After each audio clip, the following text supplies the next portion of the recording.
نحمده ونصلي على رسوله الكريم اما بعد فاعوذ بالله من الشيطان الرجيم بسم الله الرحمن الرحيم توبوا إلى الله جميعا أيها المؤمنون لعلكم تفلحون.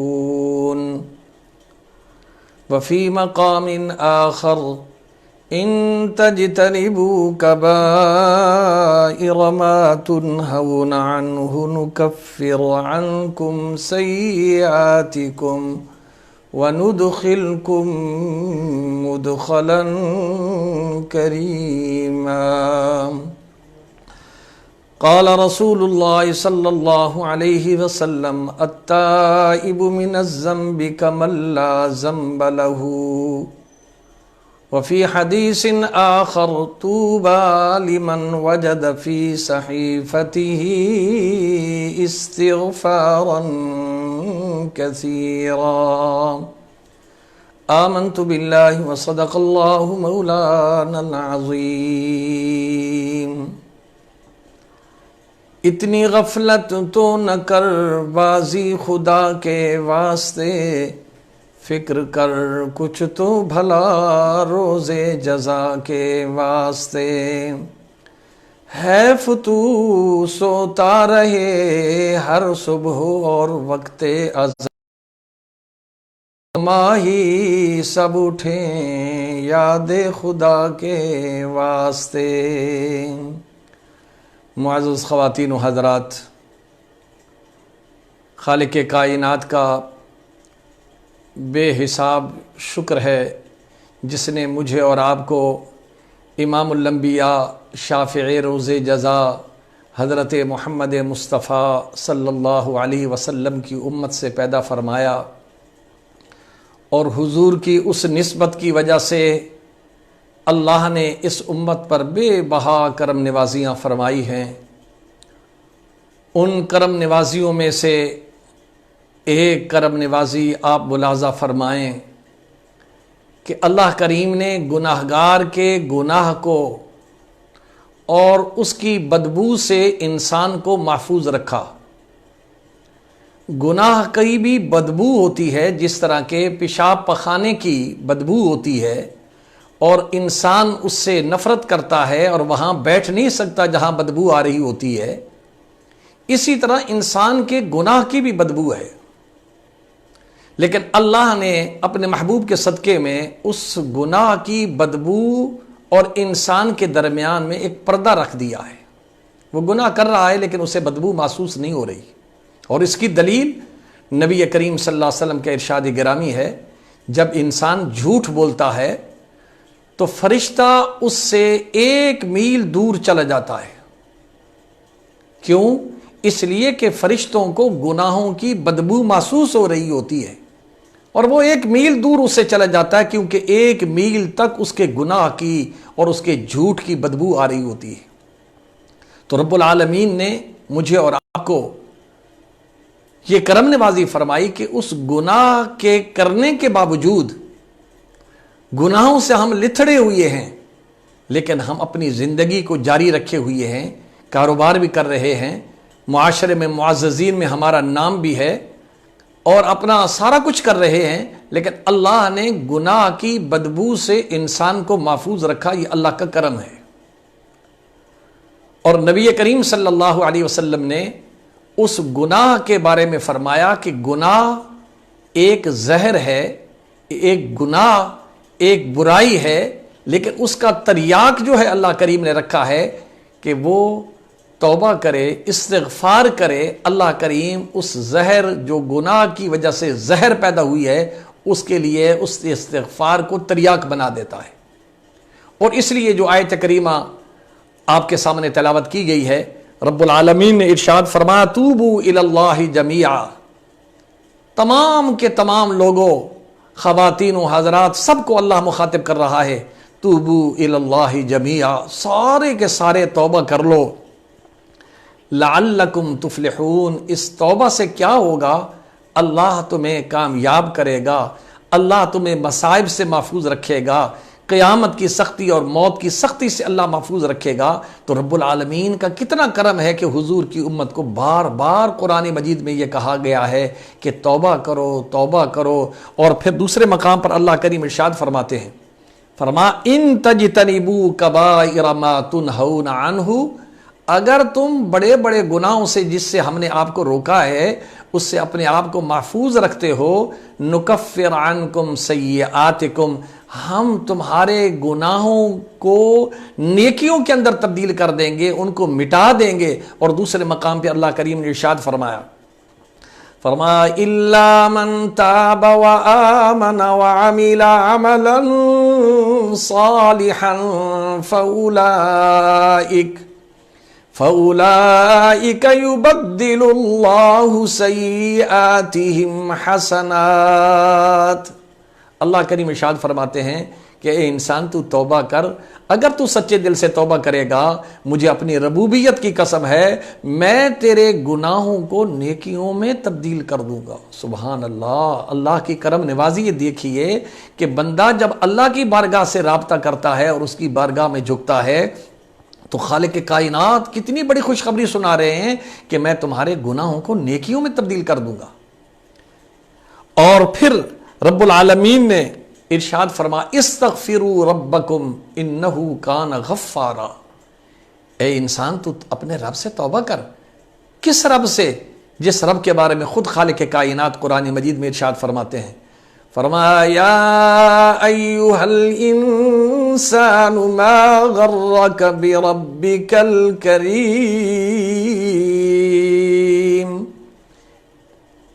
اللہ فرماتے ہیں اے انسان تجھے کس نے دھوکے میں ڈالا ہے، کس نے تجھے کہا ہے کہ تیرا رب جو ہے وہ گناہگار کی نہیں سنتا؟ نہیں، بربک الکریم، تیرا رب تو بڑا کریم ہے، بڑا ہی مہربان ہے۔ ایک دفعہ تو اسے بلا کر دیکھ تو صحیح۔ پھر خالق کائنات اس انسان کو جو حضور کا امتی ہے اس کے لیے کیا پیغامات اپنے محبوب کی طرف بھیج رہے ہیں۔ ارشاد فرما رہے ہیں نبی عبادی انی انا الغفور الرحیم، میرے حبیب صلی اللہ علیہ وسلم آپ میرے بندوں کو یہ خوشخبری سنا دو۔ اللہ کو کتنا اس گناہگار سے پیار ہے جو اس کی طرف رجوع نہیں کر رہا، اور اللہ چاہتے ہیں کہ یہ بندہ مجھ سے رجوع کر لے اور میرے عذاب سے بچ جائے۔ اس لیے کہ قرآن مجید میں دوسرے مقام پہ اللہ کریم ارشاد فرمایا ما يفعل الله بعذابكم ان شكرتم وآمنتم وكان الله شاكرا عليما۔ اللہ کریم ارشاد فرماتے ہیں اے انسان، اے پگلے انسان، ما یفعل اللہ بعذابکم، میں تجھے عذاب دے کر کیا کروں گا؟ ان شکرتم، اگر تم میرا شکر ادا کرو۔ دیکھو نا، اللہ چاہتا تو گناہ جب ہم کر رہے تھے وہیں ہمیں رسوا کر دیتا، ہمارا پردہ ظاہر کر دیتا۔ اللہ فرماتا ہے تو اس بات پر شکر نہیں کرتا، تو نے گناہ کیا اور میں نے غفاریت اور ستاریت کی چادر کو تیرے اوپر تان دیا اور تیرے گناہوں کو اور عیبوں کو میں نے کسی کے سامنے ظاہر نہیں کیا۔ یہ انسان کو اس خواب غفلت سے جگانے کے لیے رب العالمین پیار کے بول رہا ہے اور اسے کہہ رہا آج ٹائم ہے، 100 بار توبہ شکستی بازا، اے انسان اگر تو نے 100 دفعہ توبہ کر کے توڑ دی ہے نا، تو واپس آ جا، میں پھر بھی تیری توبہ کو قبول کرنے کے لیے تیار ہوں۔ آج انسان کسی انسان سے اپنے استاد کے پاس جاتا ہے، ماں باپ کے پاس جاتا ہے، ایک دفعہ معاف کرے گا، دوسری دفعہ معاف کرے گا، تیسری دفعہ تو وہ اس کو سزا دے گا کہ تو نے روز کی یہ روٹین بنا لی ہے۔ لیکن رب العالمین ارشاد فرماتے ہیں 100 بار توبہ شکستی بازا، اے انسان اگر تو نے 100 دفعہ بھی توبہ کر کے توڑ دی ہے تو میں پھر بھی معاف کرنے کے لیے تیار ہوں۔ اب یہ انسان جب توبہ نہیں کرتا تو اللہ کریم اسے فرماتے ہیں میرا ایک طریقہ کار ہے، میں ایک وقت تک مہلت دیتا ہوں اور اسے بار بار سمجھاتا ہوں، نہیں سمجھتے تو پھر اللہ کے انسان کو سزا دینے کے 3 طریقے ہیں۔ جو انسان توبہ نہیں کرتا تو پھر اس کے 3 طریقے ہیں۔ ایک طریقہ یہ ہے کہ جس وقت اس نے گناہ کیا، گناہ کے فوراً بعد اللہ اسے کسی مصیبت میں مبتلا کر دے، یہ اس گناہ کی سزا ہے۔ کسی جھوٹے مقدمے میں وہ پھنس جائے، کسی دشمنی میں وہ آ جائے، کسی FIR میں کسی نے نام غلط درج کروا دیا اور وہ سال ہا سال قید بھگتتا ہے، حالانکہ اس نے وہ جرم کیا نہیں ہوتا. پھر اسے اللہ اس کی ضمیر کو جھنجھوڑتے ہیں کہ میں نے تمہیں کتنی دفعہ سمجھایا، تو باز نہیں آیا. اب دیکھو نا تمہیں وہ آزادی کی نعمت اب پتہ چل رہا ہے. وہ جو اولاد کے پاس اور بیوی بچوں کے پاس تو رہتا تھا، اب پتہ چلا ہے جب کال کوٹھڑی کے اندر تو پڑا ہوا ہے. تو ایک سزا کا طریقہ یہ ہے کہ اللہ اس انسان کو گناہ کے بعد جلدی ہی کسی مصیبت میں مبتلا کر دے. یہ گناہ کی سزا نمبر 1 ہے. اور دوسری سزا کے طریقہ یہ ہے کہ اللہ کریم ارشاد فرماتے ہیں کہ انسان کبھی گناہ تو جوانی میں کرتا ہے، لیکن اس کی سزا اللہ بڑھیپے میں دیتے ہیں. اللہ معاف فرمائے، بڑھیپے کی سزا بہت بہت بڑی ہے اور بہت بری ہے. وہ کیا سزا ہے کہ جوانی میں تو وہ بھاگ بھاگ کے گناہ کرتا رہا، دلیری کے ساتھ گناہ کرتا رہا. کیا ہوتا ہے بھائی؟ لیکن اب بڑھیپے میں کیا ہو رہا ہے؟ بیوی چھوڑ کے چلی گئی، بچے نافرمان ہو گئے. ایسی حالانکہ بڑھیپے میں انسان کو بیوی کی ضرورت ہے، اولاد کی خدمت کی ضرورت ہے. اس انسان کو جس نے جوانی میں اپنے آپ کو نہ سنبھالا اور اس نے رب کے حضور توبہ و استغفار نہ کی، تو اللہ فرماتے اس وقت سے ڈر جب تو بوڑھا ہو اور تجھے یہ ساری چیزوں کی ضرورت ہو اور میں سارا کچھ تم سے چھین لوں، تو وہ سزا بہت ہی عبرتناک ہے. اور تیسری سزا گناہ گار کو یہ ہوتا ہے کبھی خفیہ تدبیروں سے اللہ پکڑتا ہے. یعنی انسان گناہ کر رہا ہے، اللہ نے رزق کے دروازے کھولے ہوئے ہیں، معاشرے میں بڑی اس کی عزت ہے، اور وہ لوگوں کو کہتا ہے تم نے نمازیں پڑھتے ہو، کیا تمہیں مل رہا ہے؟ دیکھو تو صحیح، میری ریل پیل ہے، گاڑیاں ہیں، بنگلے ہیں، عزت ہے، اور میں اپنی نفسانی خواہشات کو خوب پورا کر رہا ہوں، تمہیں کیا مل رہا ہے؟ اللہ کریم فرماتے ہیں نہیں نہیں، یہ تو میں نے رسی ڈھیلی چھوڑی ہوئی ہے. تو میرے نیک بندوں کو ان کی نیکی پر یہ کہہ رہا ہے کہ تمہیں نیکی سے کیا مل رہا ہے. اب میں تمہیں بتاتا ہوں. اور اللہ کریم قرآن مجید میں ارشاد فرماتے ہیں، فَلَمَّا نَسُوا مَا ذُكِّرُوا بِهِ فَتَحْنَا عَلَيْهِمْ أَبْوَابَ كُلِّ شَيْءٍ. اللہ کریم ارشاد فرماتے ہیں جب انسان میرے ذکر سے اس کو بھلا دیتا ہے اور میری نعمتوں کو فراموش کر دیتا ہے، تو میں ایک دفعہ تو اس پر رزق کے دروازے خوب کھول دیتا ہوں، اور وہ بڑا اس میں مگن ہوتا ہے، ادھر برائی بھی کر رہا ہوتا ہے اور ادھر دیکھ رہا ہے میرے پاس بڑا پیسہ ہے، میری بڑی عزت ہے، معاشرے میں میرا مقام ہے. حتی اذا فرحوا، بڑا خوش ہو رہا ہے. اللہ فرماتے ہیں اخذناہم بغتتن، ہم اچانک اسے پکڑتے ہیں. اور دیر گیرد سخت گیرد مرترا، اللہ پاک بندے کو ڈھیل تو دیتے ہیں لیکن جب رسی کھینچتے ہیں نا تو پھر وہ بڑا عبرتناک انجام ہوتا ہے.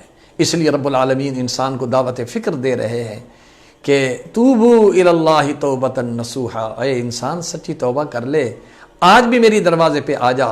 حدیث پاک کے اندر اللہ کی کریمی کی بے شمار واقعات آتے ہیں کہ رب العالمین کیسی کیسی مہربانی فرماتے ہیں اور گناہ گاروں پر مہربانی فرماتے ہیں. حضرت ذنون مصری رحمت اللہ تعالی علیہ ایک اللہ والے بزرگ ہیں، اولیاء اللہ ہیں.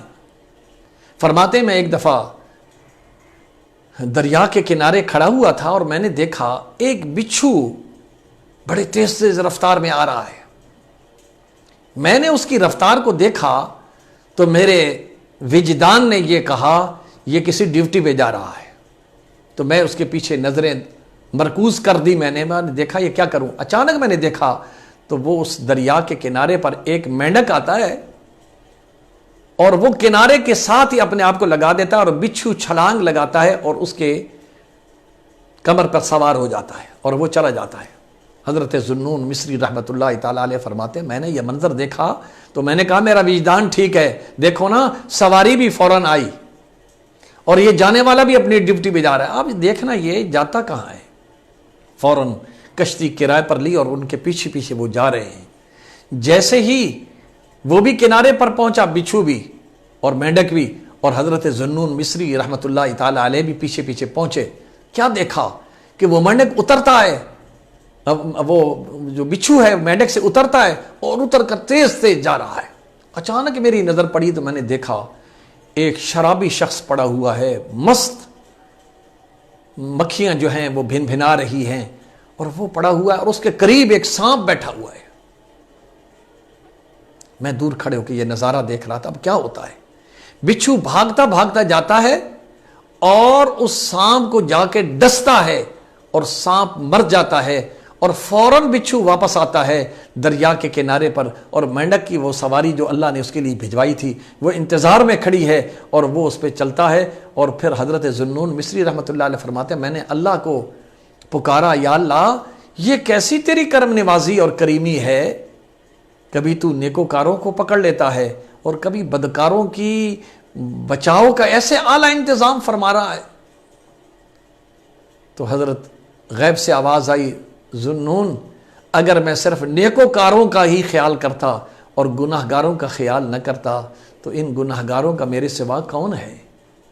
حضرت ذوالنون مصری رحمۃ اللہ تعالی علیہ نے سنا اور جا کے اس شرابی کو ہلایا، اٹھایا، ظالم کچھ شرم و حیا کر، دیکھ تو صحیح یہ سانپ مرا پڑا ہے، یہ تجھے ڈسنے کے لیے آیا تھا، جس رب کی تو نافرمانیاں کر رہا ہے اس رب نے تیری بچاؤ کے لیے کہاں سے مینڈک چلا، کہاں سے بچھو چلا، اور کہاں تیری جو ہے بچاؤ کا اس نے ذریعہ فرمایا، تو شرم نہیں آتی؟ اٹھ اللہ کے حضور توبہ کر۔ وہ فوراً اللہ کے حضور جھکتا ہے، توبہ کرتا ہے، اللہ نے اس شرابی کو وقت کا ولی بنا دیا۔ توبہ ایسی چیز ہے، التائب من الذنب کمن لا ذنب لہ، کہ توبہ ایسی چیز ہے کہ گناہگار گناہ کرنے کے بعد توبہ کرتا ہے، اللہ فرماتا ہے میں ایسا اس کو کر دیتا ہوں گویا کہ اس نے گناہ کیا ہی نہیں۔ بے شمار اس قسم کے واقعات ہیں۔ ایک بستی کی طرف اللہ کریم نے فرشتوں کو بھیجا، جاؤ اس بستی کو الٹا دو۔ فرشتے جا رہے ہیں اور اس بستی میں ایک عورت ہے، آٹا گوندھ رہی ہے، بچہ قریب چارپائی پہ سویا اور رو رہا ہے بھوک کی وجہ سے۔ اور عورتیں جب کسی کام میں لگی ہوئی ہوتی ہیں تو کوشش کرتی ہیں اس کو ختم کر لیں، پھر بچے کو اٹھا لیں گے، دودھ پلا دیں گے۔ تو وہ بار بار بچہ رو رہا ہے، اچانک اس عورت کی زبان سے نکلتا ہے اسکت یا بنیا ان ربی حلیم، بچے چپ ہو جا۔ کیوں چپ ہو جا؟ اس لیے کہ میرا رب بھی تو حوصلے والا ہے، تو بھی تو حوصلہ کرنا۔ یہ جملہ نکلا ان ربی حلیم، تو رب العالمین نے فرشتوں کو کہا واپس آ جاؤ۔ اللہ کریم کی بارگاہ میں فرشتے عرض کرتے ہیں یا اللہ ادھر اتنا ارجنٹ آرڈر دے دیا کہ جلدی جاؤ، ابھی ہم پہنچے ہی تھے کہ آپ نے واپس بلا لیا۔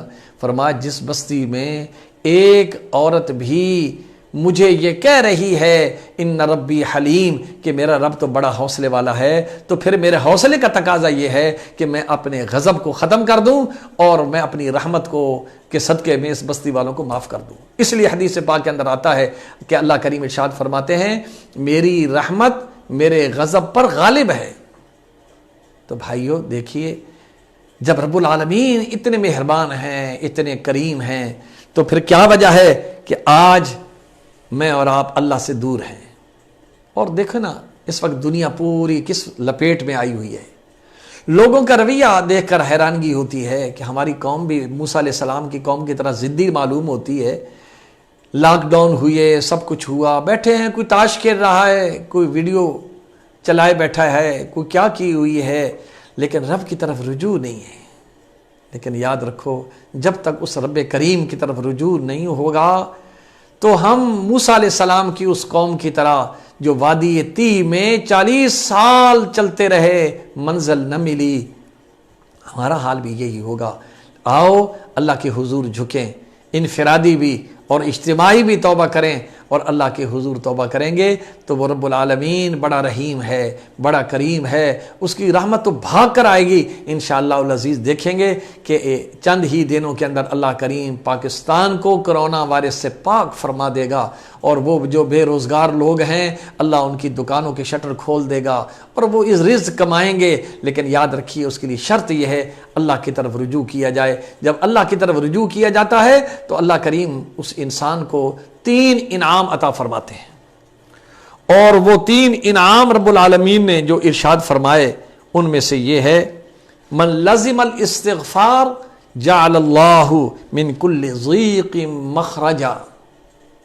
دیکھیں موقع محل کے مطابق حدیث آگی سامنے فرمایا جو استغفار پر التزام کرتا ہے، ہمیشہ استغفار کرتا ہے، اللہ فرماتا ہے میں اس کے جو راستے بند ہوئی ہے نا، جس طرح کرونا وائرس ہے، کوئی اور مصیبت ہے، کوئی اور آفت ہے، اللہ فرماتا استغفار کی وجہ سے میں اس کے نکلنے کے راستے بنا دیتا ہوں۔ یہ اس توبہ اور استغفار کا پہلا فائدہ۔ اور دوسرا وَمِن كُلِّ هَمٍّ فَرَجًا، میں اس کے غموں کو دور کر دیتا ہوں۔ وَرَزَقَهُ مِنْ حَيْثُ لَا يَحْتَسِبُ، اور میں اسے ایسے طریقے سے رزق دیتا ہوں جو اس کے وہم و گمان کے اندر بھی نہیں ہوتا، اور ان راستوں سے اسے رزق میں پہنچا دیتا ہوں، اس کی ساری کمیاں دور ہو جاتی ہیں۔ آج میں اور آپ اللہ کے حضور ابھی اور اسی وقت 2 رکعت توبہ پڑھیں، اللہ کے حضور جھکیں اور دیکھیں نا، یہ گناہ بھی ایک آگ ہے۔